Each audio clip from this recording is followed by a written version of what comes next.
Hi guys, welcome to share trends. பயிர் பாயசம் எப்படி ஈஸியாக செய்யுதுன்னு பார்க்கலாம் வாங்க. பயிர் வறுத்துக்கோங்க, அது கூட ஜவ்வரிசி ஆட் பண்ணிக்கோங்க. நான் 1/2 கிலோ பயிர் எடுத்திருக்கேன், 1/4 கிலோ ஜவ்வரிசி. வறுக்கல, பயிர் மட்டும்தான் வறுத்துருக்கேன். அது கழுகிக்கோங்க. கழுகி குக்கரில் விசில் விடணும், 2 விசில் விடுங்க.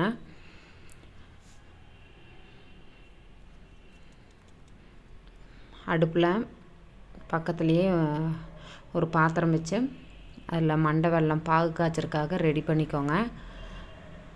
போட்டு தேங்காயும் தனியாக அரைச்சி வச்சுக்கலாம். பாகு காய்ச்சிட்ருக்கு, இன்னும் கொஞ்சம் கூட பாகு ஆகணும். பயிர் வெந்துருச்சு. வெந்த உடனே அந்த பாகு அந்த பயிரில் ஆட் பண்ணுங்கள். சிம்மிலேயே வைங்க, அடி பிடிச்சிரும்.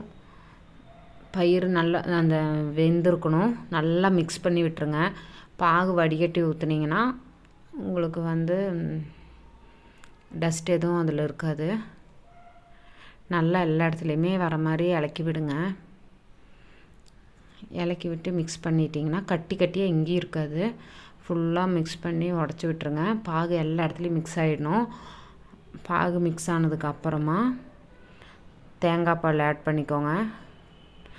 தேங்காய் பால் ரொம்ப தண்ணியாக ஆட் பண்ணாதீங்க. கொஞ்சம் அரை மூடி தேங்காயெலாம் திக்காகவே 2 பாலுக்கு மேலே எடுக்காதீங்க.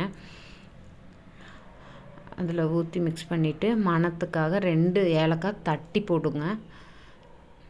எல்லாம் நல்லா மிக்ஸ் ஆகிடும்.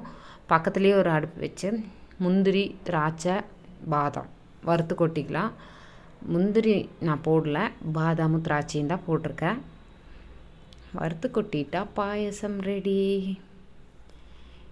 அந்த மனம் செம்மையாக இருக்குங்க. அதுவும் அந்த நெய், முந்திரி, திராட்சை, அந்த பாதாமோட ஸ்மெல்லெல்லாம் இன்னுமே பாயசத்தில் ஹைலைட். அதுதான் செம்மையாக பாயசம் ரெடி ஆயிடுச்சு. வாங்க குடிக்கலாம்.